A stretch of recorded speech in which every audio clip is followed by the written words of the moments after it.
छूना भी पसंद नहीं करते।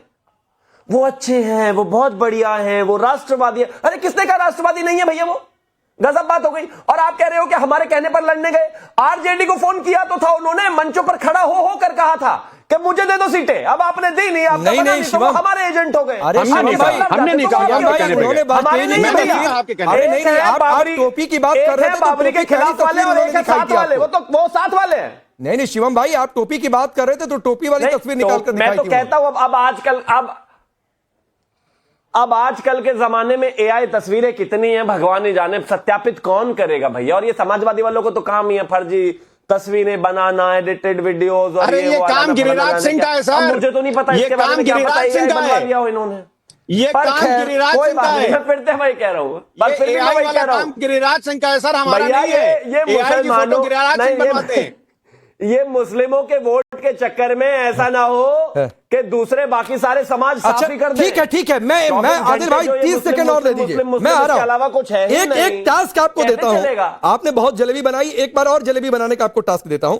मैं चाहता हूं आप सिर्फ ओवैसी पर बोले, यूपी में क्या उनको लेकर प्लानिंग है, गठबंधन होगा नहीं होगा, और जितनी देर आप बोलेंगे कोई बीच में नहीं आएगा। मैं चाहता हूं, देखना चाहता हूं कि आप कितनी देर ओवैसी पर बोलते हैं। देखिए Rakesh ji, on a serious note, किससे गठबंधन होगा और किससे गठबंधन नहीं होगा ये हमारे राष्ट्रीय अध्यक्ष आदरणीय अखिलेश यादव जी तय करेंगे। लेकिन अगर मुझसे पूछा जाएगा तो मैं कहूंगा तलाक तलाक तलाक। ये लो सीधा जवाब आ गया आदिल हसन। आप गठबंधन की बात भी ना करिएगा, ट्रिपल तलाक दे रहे हैं यहीं पर। राकेश भाई,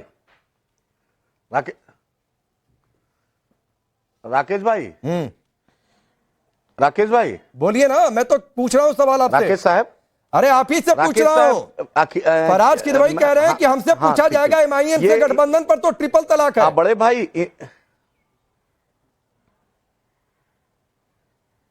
अच्छा राकेश भाई, इनसे मैं क्या कहते हैं, कमलनाथ ने इनको क्या कहा था मध्य प्रदेश के लिए?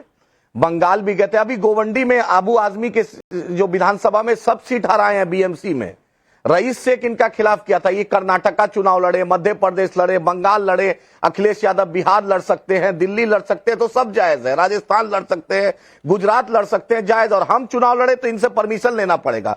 और फराज किदवई से पूछिए कि अखिलेश यादव से लास्ट बार बात कब हुई थी, इनके पास गया कौन है? मुलायम सिंह ने बोला था नरेंद्र मोदी दोबारा आ जाए, देश का प्रधानमंत्री बने, पार्लियामेंट में मुलायम जी ने कहा था।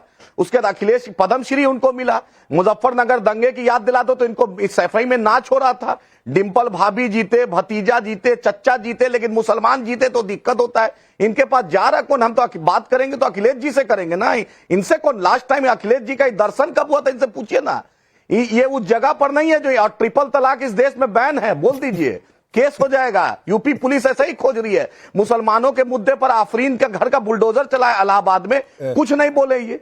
आप यति नरसिंगा इतना दिन जहरीला बात बोलता है, मेरे नबी के शान में बोलता है, इनके नहीं ठीक है समाजवादियों भाई। चलिए किसी मुद्दे पर तो आपको लगा कि ये ट्रिपल तलाक वाला कानून आपके लिए भी फायदेमंद है, जो आप फराज किदवई को डर दिखा रहे हैं। फराज भाई मत बोलिएगा ट्रिपल तलाक, गाड़ी से चल रहे केस वेस ना हो जाए कहीं।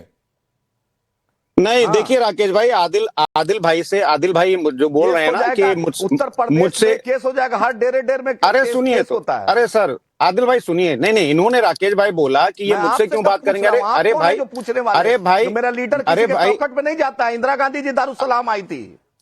अरे सुनिए सर, आप क्यों इतना परेशान हो रहे हैं भाई? डिबेट करिए, डिबेट को डिबेट की तरह लीजिए। याद रखिएगा। हाँ गई होंगी, मैं पे नहीं जाता है। अरे मैं कब मना कर रहा हूँ भैया? किसी के चौखट पे हम नहीं जाते हैं। तो मत आइएगा ना, मैं कब मना कर रहा हूँ? हम कब बोले आप मत आइए प्लीज? आप नरेंद्र मोदी ये आपके ऊपर है सर, बात करते हैं। हाँ वो दुनिया को पता है। अरे सर वो दुनिया को पता है। अमित शाह से आंख मिलाकर बात करने का कलेजा एमआईएम को है। देखिए इस देश की जनता जानती है, इस देश की जनता, आदिल भाई इस देश की जनता जानती है कि कौन किसके रहमो करम पर है, कौन किसके रहमो करम पर नहीं है। ये इस देश की जनता अच्छी तरह से समझती है। लेकिन मेरा कहने का मतलब ये है जकात फितरा पे नहीं है, दारुसलाम आइए दिखा देते हैं। यार राकेश भाई ऐसे नहीं। अच्छा ठीक है आदिल भाई प्लीज, अब चलिए हो गया। मुझे लगा कि शायद आप लोग एक दूसरे को सुनकर अपनी बात कहेंगे। अब रुक जाइए, अगले 1 मिनट फराज किदवई के। हाँ देखिए आदिल भाई ये बोल रहे हैं ना कि ये कौन होते हैं, ये हमारे राष्ट्रीय अध्यक्ष आदरणीय अखिलेश यादव जी के पास जाएंगे। तो मैंने अपने शुरुआती उद्बोधन में ये बोल दिया था कि ये डिसीजन मैं नहीं ले सकता, हमारे राष्ट्रीय अध्यक्ष, इस देश के भावी प्रधानमंत्री आदरणीय अखिलेश यादव जी इस चीज का डिसीजन लेंगे। लेकिन अगर हमसे कोई पूछेगा तो मैं जैसे ऑन अ पर्सनल लेवल, जिस तरह से हम भारतीय जनता पार्टी जो धर्म की राजनीति करती है उसकी मुखालफत करते हैं, वैसे ही उन सारी पार्टियों की मुखालिफत करते हैं जो धर्म के नाम पर करती हैं, क्योंकि इनकी पार्टी के लास्ट में लिखा हुआ है मुस्लिमीन, यानी कि ये यूनिटी फॉर मुस्लिम्स की बात करते हैं। हम यूनिटी फॉर पिछड़ा, हम यूनिटी फॉर दलित, हम यूनिटी फॉर अल्पसंख्यक, हम तो पूरे सर्व समाज की बात करते हैं। ठीक। तो वही मैं इनसे बोल रहा हूं कि आप जो जिन्ना की आइडियोलॉजी थी, जो आइडियोलॉजी थी हिंदू महासभा की, जिस आइडियोलॉजी की वजह से इस देश का बंटवारा हुआ, मैं हाथ जोड़ के विनती कर रहा हूं, अब उस आइडियोलॉजी को आप आज के हिंदुस्तान में मत लाइए। ये बात अच्छी लगती है फराज किदवई, कई बार आप बहुत डायरेक्ट बोल देते हैं। जिस सवाल का सीधा जवाब अखिलेश यादव नहीं दे पाए, उस सवाल का सीधा जवाब फराज किदवई कह दिए कि मुझसे पूछा जाए तो ट्रिपल तलाक। लेकिन एक बड़ी खबर है, बड़ी खबर यह है कि वंदे मातरम पर विपक्ष पर योगी ने हमला किया। आ रहा हूं, 30 सेकंड दे दीजिए। अब से थोड़ी देर पहले असेंबली में बोल रहे थे मुख्यमंत्री योगी आदित्यनाथ, और उन्होंने कहा हिंदुस्तान का खाएंगे, वंदे मातरम नहीं गाएंगे। वंदे मातरम का कांग्रेस सपा ने विरोध किया, विरोध करने वाले को कान पकड़कर बाहर निकालो, ये बात कही है सीएम योगी ने। जल्दी से बाइट सुना दीजिए। ऐसे कांग्रेस को भी डंके की चोट पे कहना चाहिए, और जो व्यक्ति वंदे मातरम का विरोध करता है, कान पकड़ करके उसको धक्का देकर के बाहर करना चाहिए। समाजवादी पार्टी को भी इस बात की घोषणा करनी चाहिए कि राष्ट्रगीत जिसको 150 वर्ष हो रहे हैं, वंदे मातरम का जो विरोध करेगा वो वहीं जाए जहां पर उसको ये विरोध के स्वर दिखाई देते हों। हिंदुस्तान की धरती पे तो नहीं उसको रहने का कोई अधिकार मिलना चाहिए। तो आप सोचिए कि एक और वोट बैंक की लड़ाई है और उसके लिए आपस में ही रस्साकशी चल रही है, और दूसरी ओर लाइन बहुत क्लियर है। आदिल, जो आप कह रहे थे वो कहिए, और एक लाइन क्लियर हो गई है वंदे मातरम को लेकर भी। पांडे जी, हमको सिर्फ हंसने के लिए बुलाया यहाँ पर। देखिए, नहीं, आ रहा हूं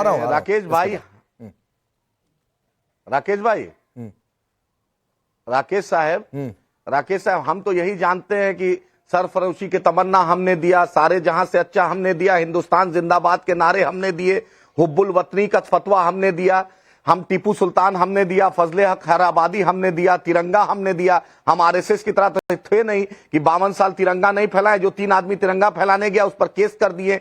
सरदार पटेल ने आरएसएस पे बैन किया, सरदार पटेल ने तिरंगा नहीं मानने के चलते आरएसएस पे बैन किया। हमारे बाप दादा का नाम इंडिया गेट पे लिखा हुआ है देश के जान देने के लिए। जब हम यानी हम मुसलमान, हम मतलब हम सबने दिया, सबने मिलकर दिया। मेरा नाम मेरी पहचान, हम मुसलमान, जब भी देश को जरूरत पड़ेगी सबने दिया भाई, जान देंगे। सबका खून है इस देश की मिट्टी में। योगी आदित्यनाथ जो सबने दिया, तो अकेले ठेकेदारी कोई ना करे।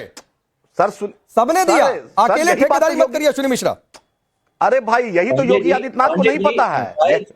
पांडे जी, आदिल साहब बहुत बोल रही है, 10 सेकंड दे दीजिए, नहीं तो अश्विनी मिश्रा कहेंगे हंसा कर भेज दिया। आपको पता है पांडे जी, शायद हमारे योगी आदित्यनाथ जी ने इतिहास नहीं पढ़ा, क्योंकि कांग्रेस ने वंदे मातरम दिया था और आरएसएस जो थी उसमें अंग्रेजों से मिली हुई थी और वंदे मातरम का विरोध करते थे। खैर, उस पर नहीं जाते हैं, बात आते हैं जो विषय है। हम लोग चाहते हैं, हम लोग जो राजनीति करते हैं वो हमारे जो सिद्धांत है उसमें हम भारतीय जनता पार्टी की जो नीतियां हैं, जो राजनीति है उनको हटाना चाहते हैं, बट उन शर्तों पर नहीं, वो राजनीति करके नहीं जो भारतीय जनता पार्टी करती है। जो अरे मतलब मैं यहाँ ओवैसी पर चर्चा चल रही है, बीजेपी पर जा रहे हैं।